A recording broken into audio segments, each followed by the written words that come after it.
Good evening, Razorback fans. Welcome to another episode of the Hog Talk Podcast, live from the Sterling Soap and Roastery Studios, part of the Believe and Buzz Radio Network, where you can hear us on 106.7 in Central Arkansas. All live shows are presented to you by Arkansas Brewing Company in downtown Ozark. I am Porter Hayes, and alongside me, as always, is Adam Hall, and we're brought to you by Bet Online, the world's most trusted betting platform and your number one source for everything online sports betting. Right now, you can receive a 50% free bet of up to $250 on your first deposit to bet on anything from the Olympics to baseball to Formula One racing. BetOnline has every stat, every matchup, and even live odds and spreads while the games are being played. When the game is over, head on over to our online casino and get in on the game of blackjack, poker, or unwind with one of our over 150 slot games. Head to the website today, get in on the action, and use promo code BLEAV for your 50% free bet credit on your first deposit up to $250. Bet online. The game starts here. We have a jam-packed show tonight, episode 7 of Offseason.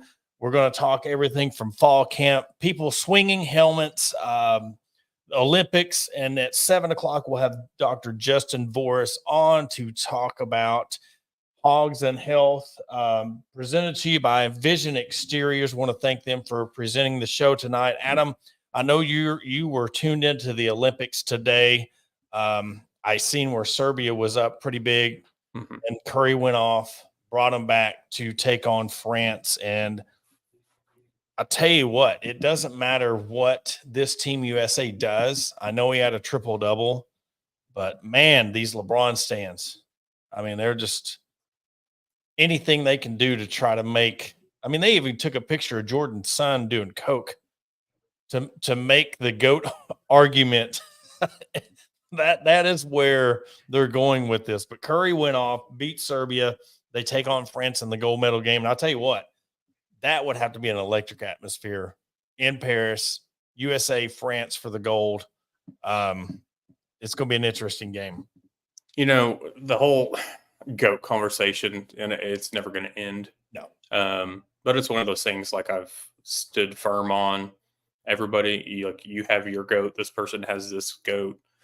Fact is, and I think Jordan has been on camera and said this and quoted that you don't know who the GOAT is, whether Jordan himself thinks he is, because he didn't play against Bill Russell. He didn't play against other eras. These other eras aren't playing against. So it's hard to really say who would be the GOAT of everything in the different eras when they just haven't played against each other. Yeah. But, watching the game today, I was worried. I mean, Team USA got down 17. They weren't with it. The commentator, I think, said it perfectly that Serbia has basically made the U.S. play their game. Like I said, they just didn't look with it. Luckily, Steph had, I think, 36, went 12 for 17, 9 for 13 from 3. It was his night over there. They threw him off, but you're just waiting for that surge, and I didn't think it would take as long as it took. They got within, I think, 6 points with around 7 minutes left in the game, and I was like, okay, here we go. And then I got down with them 4. I was honestly waiting for Serbia to go on like a 6-0 run just to get back to double digits, because that's how the game had gone. Yeah. And then Steph tied him up, got a steal at the other end. LeBron got a layup, put him up 2, and then that was that. But Steph was unreal today. Well, yeah, and you're playing against Jokic, only player on that team. So look, I mean, the first time they played in group play, I mean, when he was off the court, I think they said they went on like an 18-2 run or something like that, opposed to him on the court. So that's the funny part when they talk about, the GOAT conversation was, it took a whole group of all-stars who they're saying is better than the dream team to come back and beat Serbia with one. Yes, he's MVP and stuff like that, but that's where I'm like, okay, one, okay, if you want to have your GOAT conversation, but to sit there and say that the dream team isn't better than this team is, to me, laughable. Well, and I mean, like we've said, I don't think that this team is better than the dream team, but the world has come a long way in the game of basketball. So the competition is a hell of a lot greater than it was back in '92.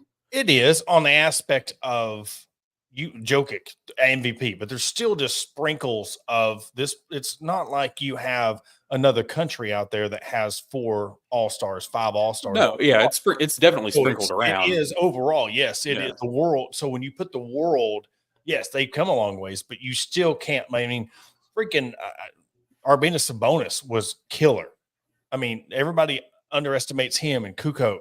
Everybody laughs and they just sleep on that, but they use that to argument. Well, this is who they had. They had. I mean, Ginobili, Argentina. They had. I mean, there was time when Australia was good. But those They had guys some. also weren't top 5 draft Yeah. picks. I mean, you look at this year, what the top 3, 2 of them were from France. Mhm. So, Yeah. it's one of those that I get it, and the conversation's never going to die. I will be anxious to see that, when they do play, because France, because Embiid has been booed every time he touches the ball. And for those that don't know, he could either play for Cameroon or France, where his parents are from, and he chose to play for the U.S. And as he put it, I've lived here for over half my life. I want to play for the country that I've lived here for over half my life. I want to finally be able to do it. Yeah. And so and I get the booing. It's going to happen, but I think today, especially towards the end of the game when U.S. was coming back, I mean, he was key, and it was one of those. I think he's taken the boos to heart a little bit and coming out and show him what he's all about. And I'll be curious to see too how Wembanyama does Mhm. against nothing but the American US or the American NBA greats that are currently in the league. How are you going to go against an entire team of them? How's this game going to be called?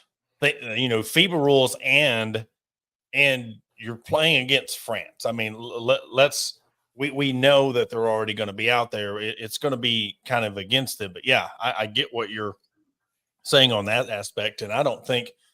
Look, we talk about college football but when it comes to these Olympics and these world games, like to me, one of the most underrated when it comes to atmospheres is a World Cup. When you're bringing countries together and you're playing, and we're going to see it in 26 when they come to the United States.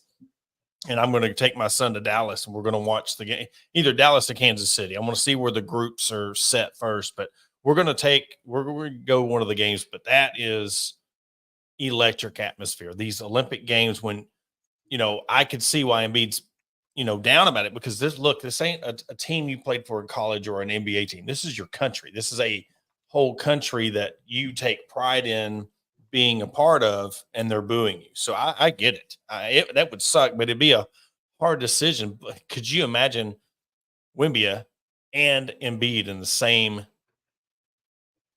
front court, back court? I mean, That geez. would be, I mean, that would be killer, honestly, to think because one thing that Victor doesn't have is he's got the height, but he doesn't have the overall size like No, Embiid does. no, he's like Two completely different type of players. he Um, reminds me of one of them things you see at the car lots. The mhm. when just how Wacky, long, waveable, and yeah, float. Yeah. I would say, best case scenario or rotation, whatever for the US is going to be Kevin Durant guarding Wembanyama mhm, as much as possible because Kevin Durant being 7'1" with I think a 7'6", 7'7" yeah, wingspan, something like that. He was one of the few people that Wemby couldn't really shoot over during the NBA season. yeah. Kevin Durant, man, he in that first game when he went off. I mean, he showed glimpses of it. Always reminded me of when Kevin Durant went to Rucker Park and went off for like 60. I Mhm. mean, he's got glimpses. He just don't put it together consistently. And it's hard to put somebody like that at the top when you don't put it all together consistently. They talk about James Harden being this prolific scorer. He got half of his points at the free throw line. So you're not putting it together consistently, but I think it's going to be an electric game. Hopefully US brings home the gold, but it's going to be a tougher environment. But I mean, do you see US bringing home the gold? Yes. I honestly I don't feel like against France that they're going to have the struggles that they had today. It's one of those that this was the game that was like their biggest test, possibly roadblock. They got through it. I'm not going to say they're going to win with ease, against France, but I think they'll handily win. And moving on to fall camp, we're talking about the fall camp preview. Coach Pittman, after practice, met the media, was talking about how, he was not pleased with how the offensive line offense ended. And I know, somebody pointed out that if you're talking about the defensive winning in a camp setting, we've heard that before, and our biggest fears could be there. We're hearing a lot about the quarterbacks, the running backs, and the wide receivers, but we've really not. And this is what, unless this is part of this coach speak where we're holding things, and we'll get into the whole SEC injury thing in a minute, but I've heard nothing about the offensive line. That's concerning to me. You see the highlights, and it's easy to drink the Kool-Aid when you see the highlights, but not hearing anything out of the offensive line, how they're performing, has me concerned. I mean, we're 3 weeks away from the first game. So I would think at some point during this fall camp, we would have heard something positive or somebody sticking out, but I hadn't really heard anything about how this offensive line's doing. No, there really hasn't been.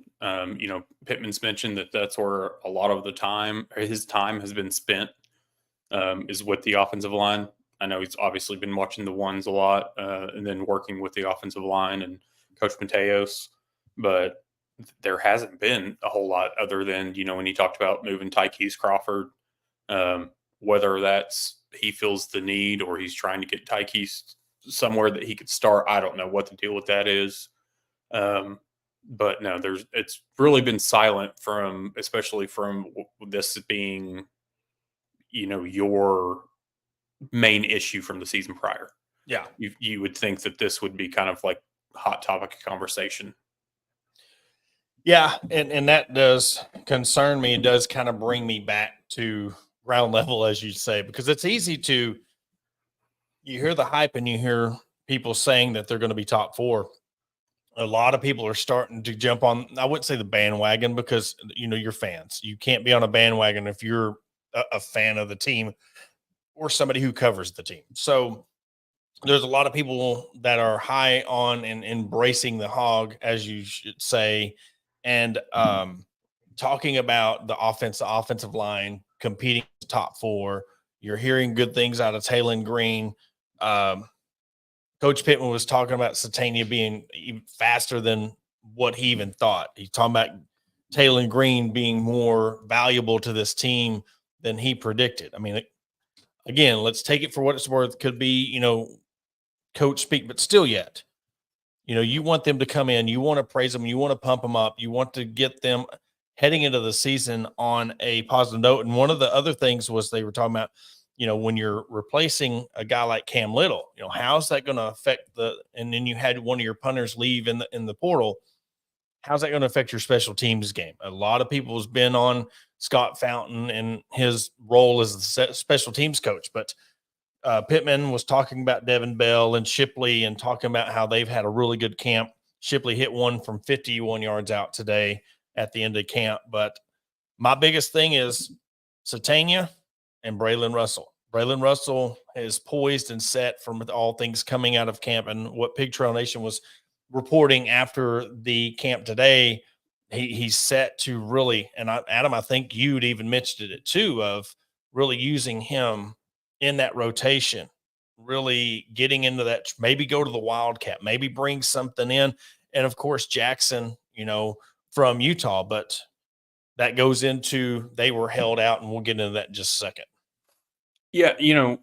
I know there's been a lot of not necessarily question or anything about Braylon Russell. It's just a lot of unknown, coming from high school, and what are we going to get? And I think even it was last week, it had been reported some that he may have been a bit overweight here at camp.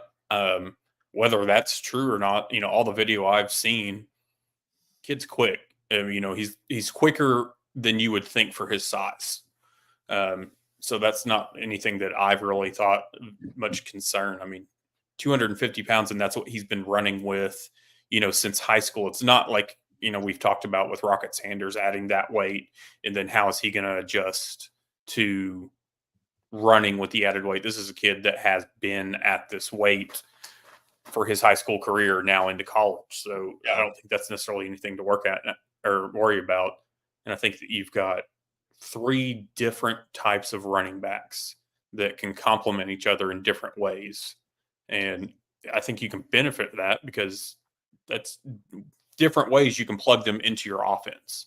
You Mm-hmm. may need a bruiser. You may need somebody that, catch out of the backfield, a blocking running back. So there's multiple things you've got these guys here for that I think you have to have in a Petrino offense because we've seen it in the past. That they're still utilized even though it is a passing offense, and especially if you're bringing back the power I. Yeah, perfect point. I mean, you got Dubinion, he's 201, and you've got Jackson, he's 233. So I mean, you've got, and I'm telling you, Braylon Russell, he comes in 250. I mean, there's your Felix Jones, Darren McFadden, and Peyton Hillis style. Your triple. I mean, Peyton Hillis was a beast, huge guy.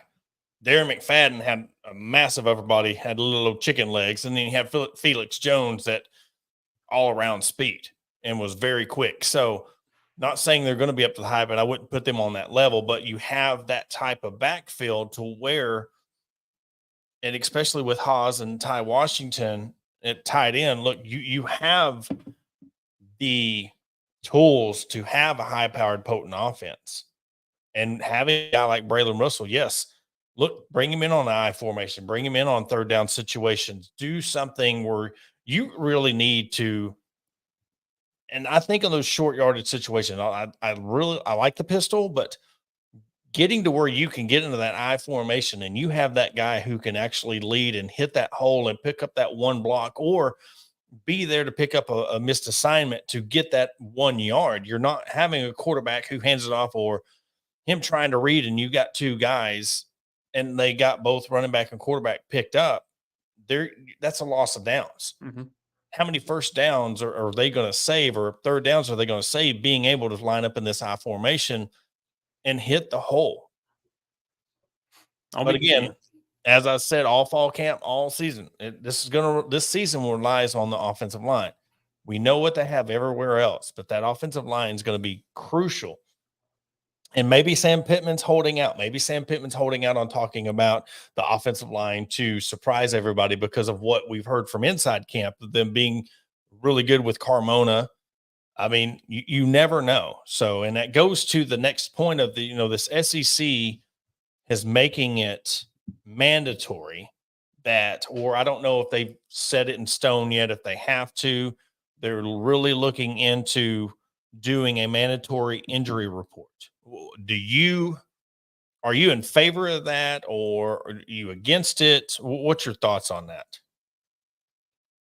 I'm in favor of it, I guess, the transparency side of things. But like we talked about off air, is how accurate are these things going to be? Or is it going to be like a Bill Belichick that had Tom Brady listed on every single injury report for his entire career? Like you brought up, is it something to do with, NIL? These people that are pumping in money want to know if the players are playing or not. Are they hurt? What's going on? Why aren't they playing? I think it's something that I'm shocked has taken this long, I guess, to come out. I'll be curious to see how it goes. I know that right now it's still being aimed to be in place before the season starts. So you hear they're quick moving with 3 weeks out. Yeah. And, Pittman said about, he's in favor for it because the guy's out, he's out. I think that's the biggest thing. The transparency of, is he going to play or not? Let's not, I can't remember. It was last year in between the Malik Hornsby and KJ Jefferson deal. Wasn't there a time where everybody's reporting that Hornsby's going to start or KJ's going to start and ended up flipping 30 minutes before kickoff? I want to say there was a game, that situation last year. Pittman said it good. Well, and I think the biggest thing is if the guy's out, he's out. Mm-hmm.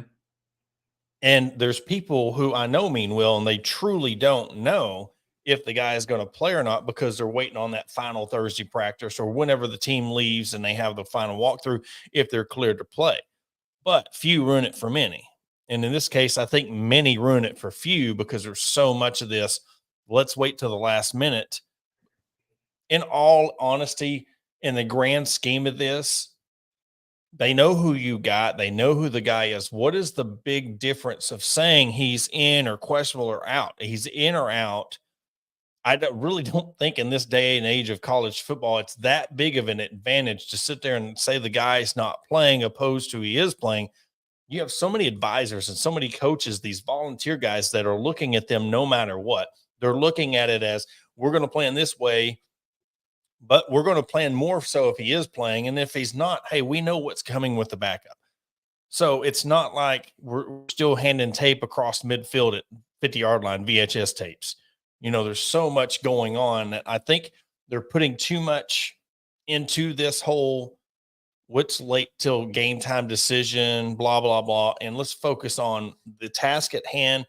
If they're in, they're in, they're out, they're out. And just get out of the middle one. But yeah, there is a lot of it that I think, look, money's involved in this now. This is people getting paid. Bettors that are betting on a spread being XYZ, or will this person play? Look, could you imagine you put $100 bet on Taylor Green to throw for 300 yards at game time? They're like, no, he's out. I mean, because now players are getting paid. It's a different level now. So you have to now take in the fact of you have to add that to the equation. And maybe they're looking at it too on how many points, what's the point swing going to be on this for Vegas? Yeah. They're putting stuff out so Vegas can see and adjust their odds and whatever the case may be. And who knows, that I think it's something that may seem like a big deal at the moment because it's being talked about, and I don't think it's going to amount to much of anything.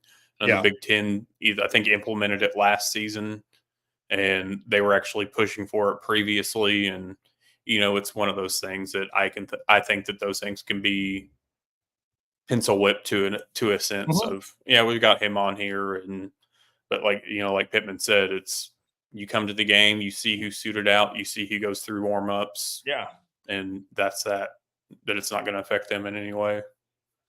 Yeah, and and I think Matt was talking about the Liberty game. It could have been a Liberty game 2 years ago, but the fact that you could even have them run out and then not play, it's the thing of embedders and NIL people and boosters are putting in money, and you're like, okay, yeah, he's good. We're going to roll him.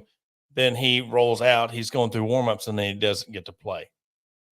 I mean, that's where the transparency of, and there's going to be a lot of people against us saying it's none of business, this and that, but this is a business now. This is not amateurism anymore. This is money. This is they're getting paid. So I think you have to be a little bit more open now. Now, again, being with the medical stuff, I know you can't go into detail, HIPAA and stuff like that until the official release or whatnot. But I think it would take some more pressure off of them in the long run of knowing, let's just say he's out or he's going to be playing the second half. You never know. Mm-hmm. I look at it like this too, especially with your top teams, whether it be top 5, top 10, top 30.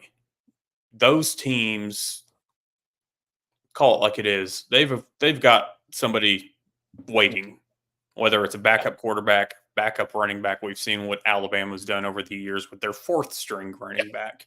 It's one of those things. Those top teams, they don't care. It's one of those. It's like, great, you game planned for QB1, and now you're going to have to go up against QB2, who probably is going to have a field day for you. I mean, because especially with Arkansas's luck, you put in a backup and he has a career day. Yeah, but I don't think it'll amount much to anything.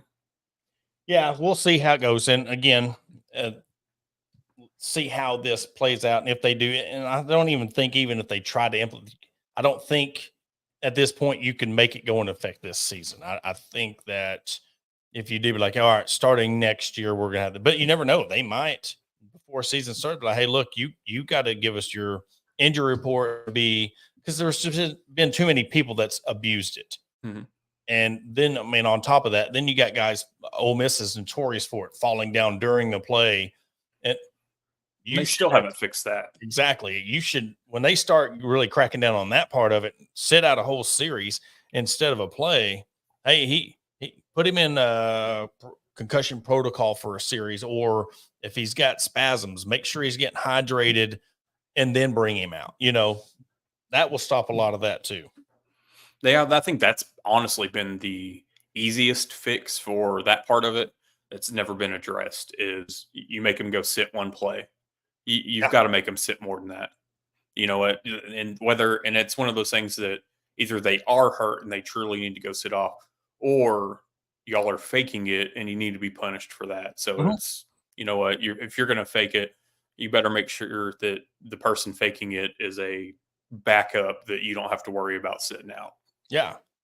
I mean, that's one of them deals where it's you're kind of lying in a sense, and it's false. I don't know what false reporting or whatever like that, a false report, and coming in and he's perfectly fine. And he's just, you're trying to slow down the offense. And I think that's a lot of it. With basketball, that's again why you have to be on offense to call a timeout. You're not going to let the defense call a timeout mid play and disrupt the flow of the offense. I'll be curious. I know we got 3 weeks out, and I'm getting ready for it. Exactly 3 weeks out. Yes, that is another thing. They announced that there is a new brew coming. It is the Pilsner, Tusk Pilsner. So they will be the official beer of the Arkansas Razorbacks. I guess they're just switching everything up, bringing in Tyson Foods. They're bringing in a new beer. So, but that cover up this first segment. After the break, we will bring in Justin Voris from Baptist Health. We're going to talk about some Health Hawgs, and we will catch you after the break. Attention DIYers and home improvement enthusiasts. Are you searching for the right tools and the supplies to tackle your next project? Look no further than Mentor's Hardware Store. With locations in Ozark, Alma, and Clarksville, our vast selection of hardware and building materials is sure to have everything you need. Whether you're fixing a leaky faucet or building a new deck, plus our knowledgeable staff is always on hand to offer expert advice and guidance. And with our competitive prices and convenient online ordering, Mentor's Hardware Store is your one-stop shop for all your DIY needs. Visit us today and let's build something amazing together. Are you in need of legal representation? Look no further than the offices of Robertson, Beasley, Shipley, and Robinson. As the oldest law firm in the River Valley, we have been serving our clients for over 100 years, with locations in Ozark, Fort Smith, and Spring. Our experienced team of attorneys provide expert guidance and advocacy in a wide range of legal areas, including personal injury, family law, criminal defense, and more. Trust in our history and experience to the results you deserve. Contact the law offices of Robertson, Beasley, Shipley, and Robinson today at 479-782-8813. That's 479-782-8813. Are you looking for a place to grab a cold drink and some delicious food? Look no further than Arkansas Brewing Company. Located at 201 South 1st Street in beautiful downtown Ozark, our establishment offers a wide selection of craft beers and tasty eats. But what sets us apart is our welcoming atmosphere and friendly staff. At Arkansas Brewing Company, you'll always feel like part of the family. So visit Destiny and Christopher Brockett and staff today and see for yourself what makes us the go-to spot for locals and visitors alike. Arkansas Brewing Company, come for the drinks and stay for the friends. Searching for premium brewery products that will take your daily routine to the next level? Look no further than Sterling Soap Company. Our handmade soaps, aftershaves, and balms are made with only the finest ingredients that give you the ultimate grooming experience. With a variety of scents to choose from, there's something for everyone. Plus, our products are crafted in small batches to ensure the highest level of quality. So why wait? Visit www.sterlingsoap.com or visit our retail store at 16 West Walnut Street in Paris, Arkansas. Shop our collection and discover the difference for yourself. Upgrade your grooming routine. And want to welcome you back to the Hog Talk podcast. And we go to the Meadows Lumber Hotline to bring in Justin Voris from Baptist Health, episode 2 of our collaboration with Baptist Health, bringing on local providers. Justin, I really want to thank you for coming on and joining us. We got to talk a little bit yesterday, give a little rundown of what we were going to talk about today. And yeah, appreciate you coming on. Yeah, no, I appreciate the opportunity. We don't get to do this too often, and we do. It's kind of neat to do something a little novel, unique to our daily practice. Yeah. So talk about your background. Talk about, where you're from, what you practice, and what kind of sports related kind of health stuff that you've been involved with over the years. Yeah, I was born and raised in El Dorado, South Arkansas, and land of the pine trees. I ended up meeting my wife, Elizabeth, in college at Washita Baptist, and then through the trials and tribulations going to med school, ended up in Fort Smith. That's where I practice now with Baptist Health. Kind of coming up on about 10 years of practice at this point. I do family medicine and kind of have full scope. I go all the way from delivering babies to the end of life. And then we sprinkle some sports medicine in there where I'm actually one of the team physicians for the UAFS Lions. So it's kind of neat to be part of all of that. I got some really good training at residency here at UAMS in Fort Smith. So here in Fort Smith now, been here for quite a while. Got 3 kids. They're all involved in some aspect of a sport. Our oldest plays volleyball, and man, you would understand that, right? So been there, done that. And so it's a lot of fun. I really do really enjoy it. In Washita, whenever I was there, I was able in a work study program to do sports medicine, or sorry, I didn't do sports medicine. I'm doing that stuff now. Sports information. I did sports information under Max Sisson and Chris Babb, if you ever heard of them, legends in that arena. And I was able to be exposed on a weekly basis to some really cool sports. I got to go to all the games and to get paid to go to games, to learn about things. I didn't know anything about basketball. So I got to learn, different plays, and it's really cool to learn things like that in volleyball and baseball and football and all that. So I got to meet a lot of really neat people and kind of get my feet wet on with that. Yeah, we'll start with the health aspect of, and then we'll circle back to your time at Washita and being UFAS. But you know, when I was around, it was West Ark. So a lot of people now don't even they hear UFAS, but back in the day it was West Ark, and we're talking about the SIDs, and I'm sure that game's even changed. But when you were at Washita compared to now, but being in a family practiced. I mean, of course, our kids go to Ozark. That's where they do, their physicals, but you see a brunt of the injuries, the little twists and stuff before that, say they need to go to a specialist and you use as a referral. What kind of, let's start with the heat part of it. Have you noticed any kind of uprise in just heat related illnesses, or kids are getting bigger, faster, and stronger earlier now?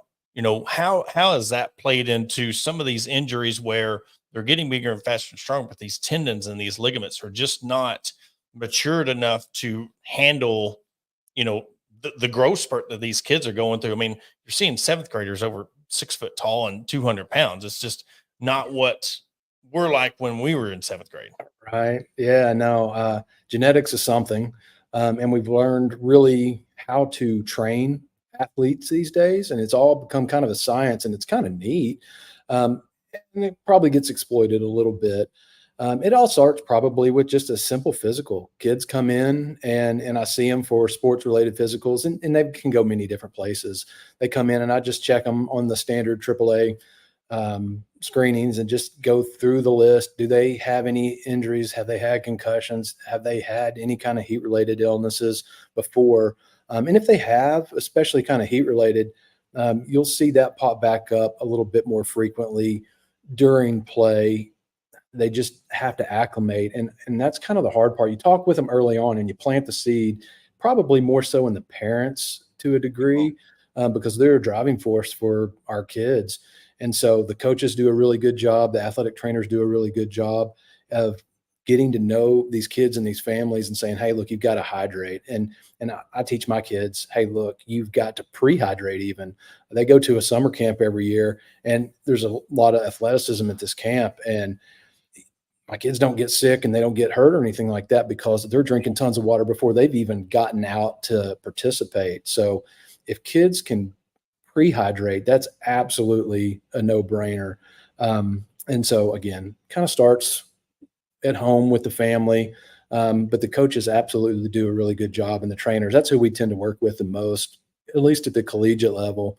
But all starts with a simple physical. Come in, how you doing? Nice to meet you. Or it's kids I've known for years.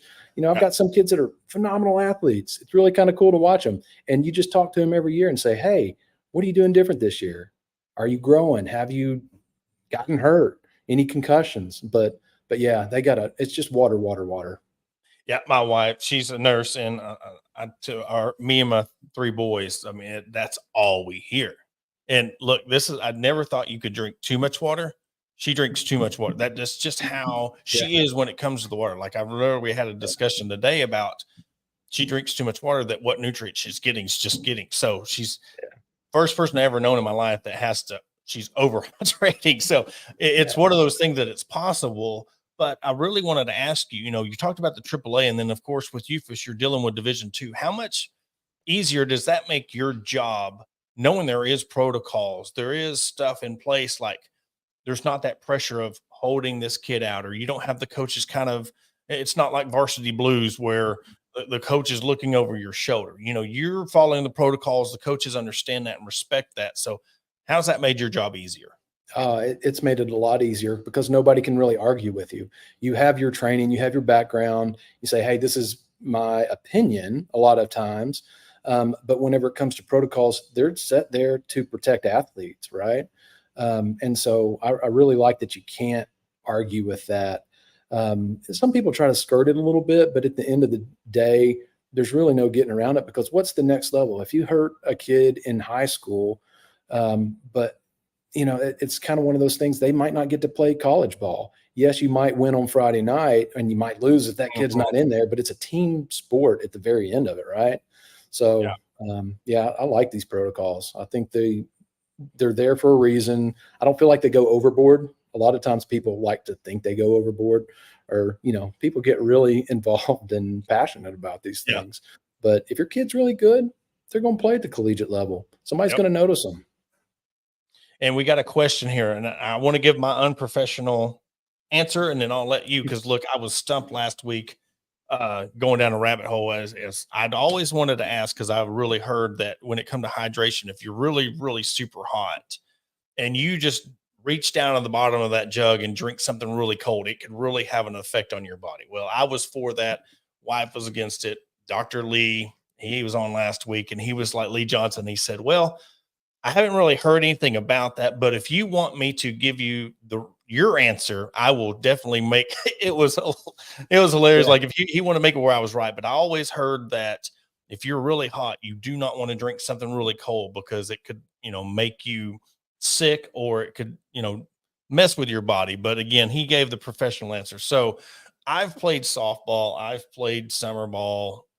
I always, if I start cramping or even I drink pickle juice. I live by it. It's just the vinegar, the sodium that your body is depleting, and it's always worked for me. So I will turn it to you and let you give your professional opinion on this question. Yeah, that's kind of a funny one. You hear that there's all these wise tales. Is pickle juice really a thing? It's really just the liquid, the water component of it. I'm with you. I do think that the sodium that's part of it does play a part, but that's, go back to the commercials of Gatorade, right? Down in Florida, they were doing nothing but sweating it all out. And then here you've got Gatorade developed. Well, what is Gatorade? It's water with some sugar and a bunch of electrolytes in it. And so turns out, if you really, I know it seems really simple, but if you just pre-hydrate, you probably don't even need Gatorade. Exactly. Now we're in Arkansas, so it gets really hot and humid, and people really are sweating bullets. But there is a time and a place for it. I agree. If you like pickles, I love pickles. Yeah. All right. So drink some pickle juice. All right. If you're not going to drink water, there's a lot of people that just think they hate water. So drink pickle juice if it suits you. Yeah, and I do. It's weird. I'll if I start because it takes that sugar element out of it. And I'll go one step further. We're talking about this whole Gatorade stuff, and Gatorade's good. They got Gatorade Zero. It's the electrolytes without the sugar. I usually, if I didn't have pickle juice on me, I went Pedialyte, because it was, for the babies that are dehydrated, it's easier on you and really hydrates you better. But the older I get, I don't know what your opinion on it, but these liquid IV things that they have that you can put in your water bottles,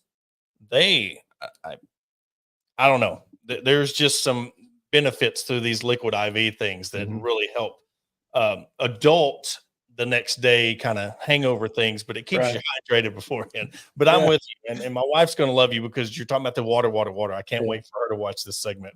Yeah, my wife hates that. She said, "What's wrong with me? Have you had any water today?" My kids, "Oh, what's wrong with me? Have you had any water?" Yeah. I honestly feel like I'm interviewing my wife right now. It's hilarious. Oh no. She's the same way. When it comes to that water, it's hilarious that you say that.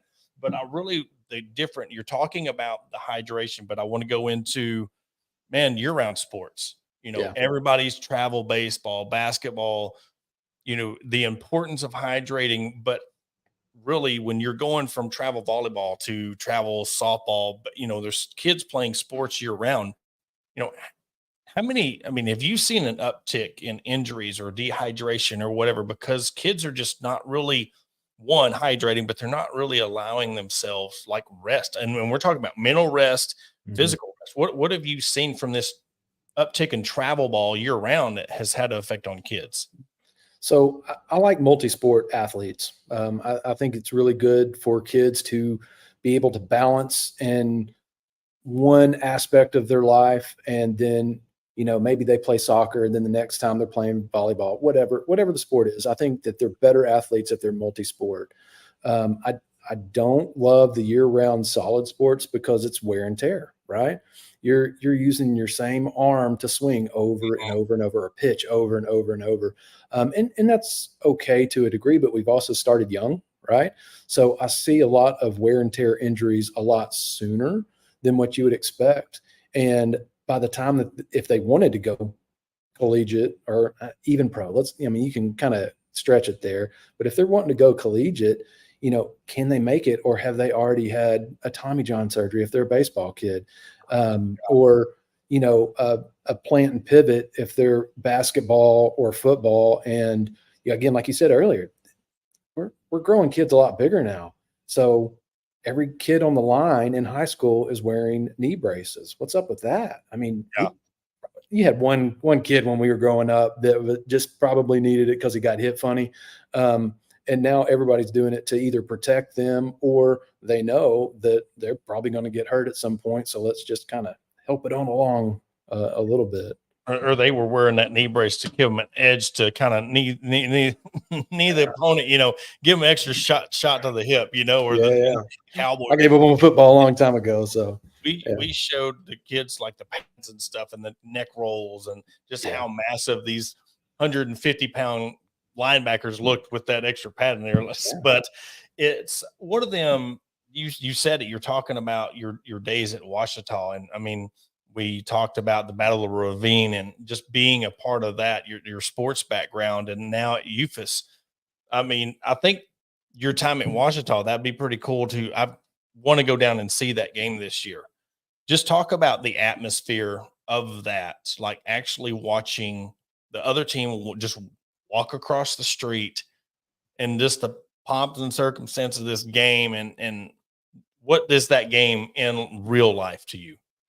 So you've never been, correct? No, never been. Yeah, it's pretty cool. And man, look, I was back at Washita from 2000, 2004. So it's been a few years since I've been back, but I can only think that the sentiment's exactly the same. I was there from a working perspective, so I never really got to enjoy it as a student. But from the stands, it was really kind of neat because it really is. You hype it up. It's a whole kind of event, and they walk across the highway to our stadium or vice versa. And it's not really animosity like I hate you, I'm gonna, it's just a good rivalry. And whenever I was there, the stands weren't all that big on the visitor Mhm. side, so it's kind of funny to watch them pack in or try to pack in all they could over there. But everybody shows up, and it's a small school, right? Yeah. But everybody shows up to that. Everybody believes, everybody knows who's going to win, or you believe that you're going to win. And Washington had a really good record. So Yeah. just to see that and see all the students involved on both sides. And so at the end of the night, everybody's going back to being friends just because they live across the street from one another. Exactly. That's what I was going to Yeah. say. You could try to hate each other all you want, but when you're hanging out in the same small town Yeah. across the street, you can have that animosity for that 30 minutes or 60 minutes, but it's still, yes, it's on my bucket list to do this year. But moving on to your sports medicine and being a team doctor, I mean, it's just the fact that now UFAS is now up to, NAIA, I believe, or are they D2? Are they D2 yet? Yeah, I think, well, I don't know. I was talking to the basketball coach recently, and he said that they were switching to a different type of division, more Okay. local versus having to travel so far.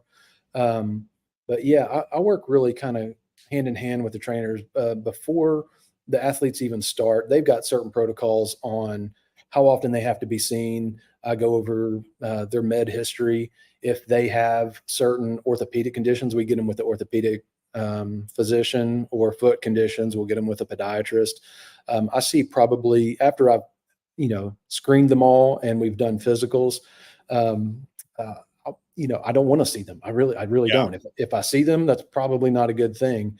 I see probably more concussions than anything. And, we have to talk about graduated return to play and learning and all of that. And sometimes those things can drag out. Sometimes that can really tank somebody's collegiate athleticism career. And you really want to get people back out, but you also want to do the right thing as well. So we work really close with the athletic trainers, and that we have a good relationship. They call me on the phone or shoot me a text, and we say, all right, yeah, let's get them in. Let's see them, make it happen. If it's something that I feel needs to go a little bit further, we'll work it up and do imaging or do whatever we need to do to get the athlete back tip-top shape appropriately. And you were talking about, the little leaguers and the high schoolers, and then coming into college, how damaging is it, that kid who didn't get trained right, or he overdid it and stellar career at UFAS. I mean, having a great, and then you see this lingering something that he didn't even know, or somebody, man, how hard of a conversation is that to tell that athlete, or even the athlete's parents, like, hey, this is something that should have been caught years ago or last year. Now it's starting to creep up on him and could be a potential career ending injury. I mean, how does that affect the athlete? And just how hard is that to know that just in your profession, if somebody would have said something, it could have prevented all of this for that kid? Yeah, that is tough.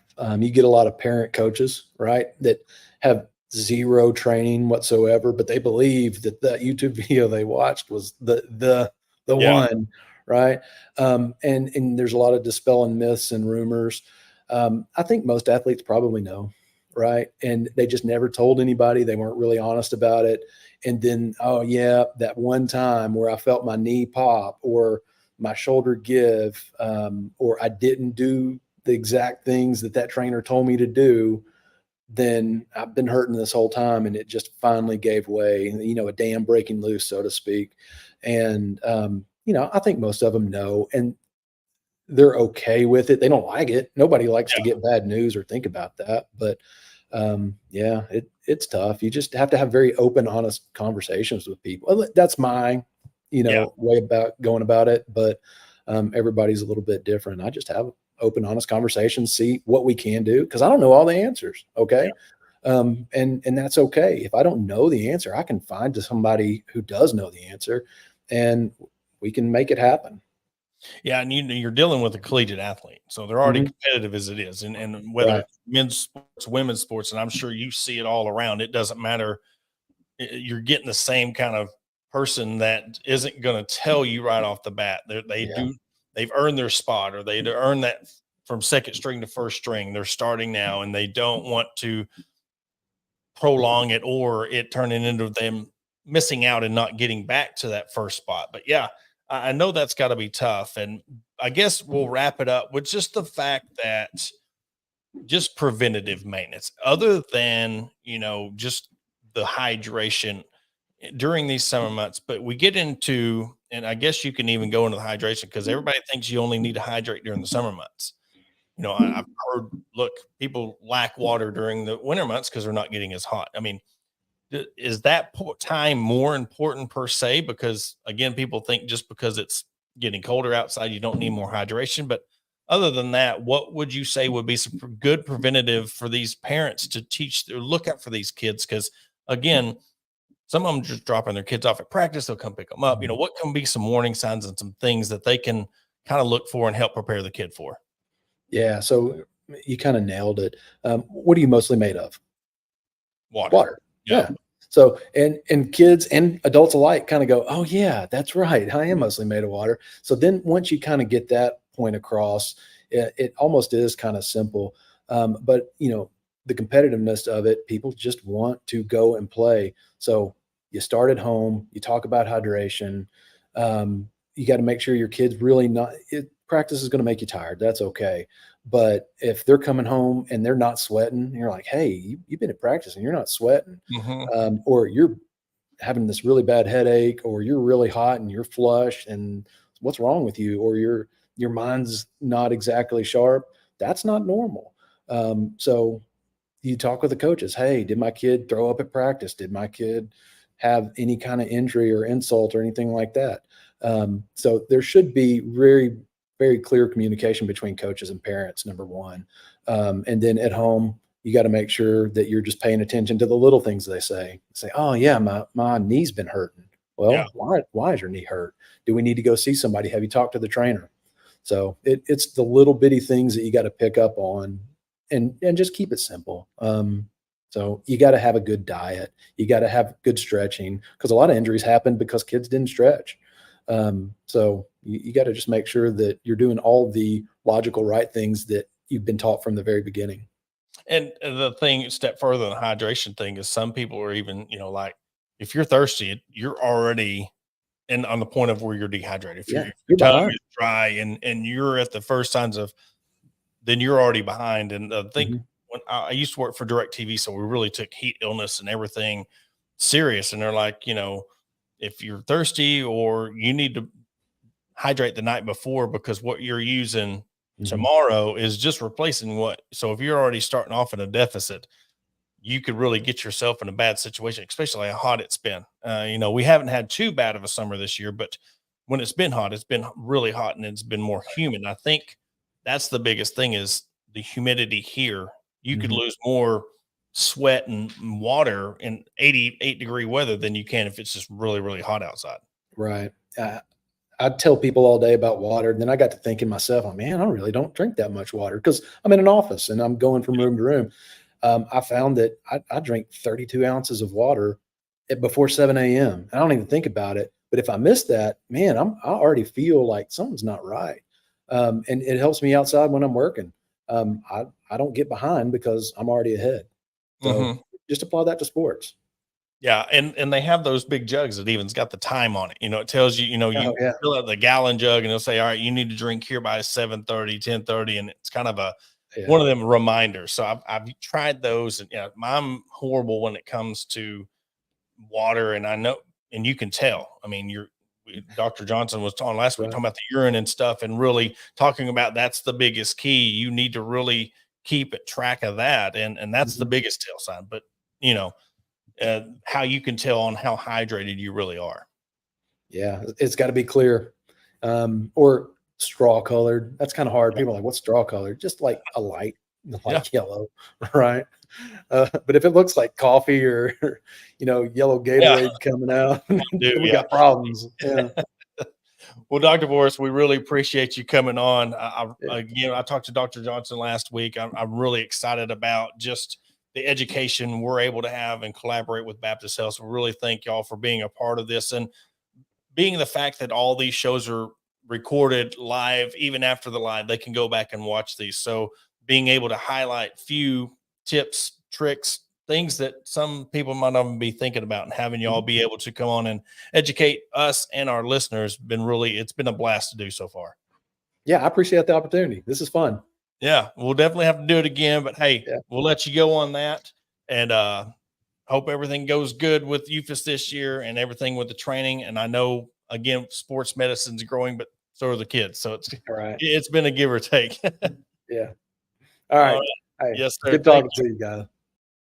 That was Dr. Voris of Baptist Health. Again, really want to thank Baptist Health for coming on board and helping educate the listeners. And you can listen to any of our podcasts, anywhere podcasts are downloaded.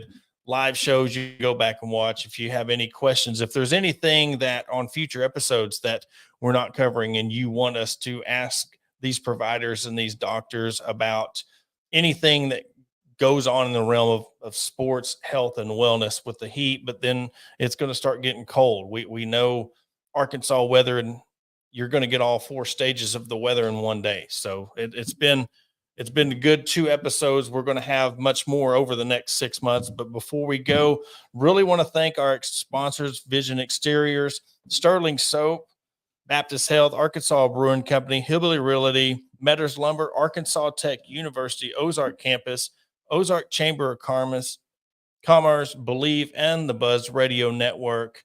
And we'll come back to you on Monday. We'll catch you then.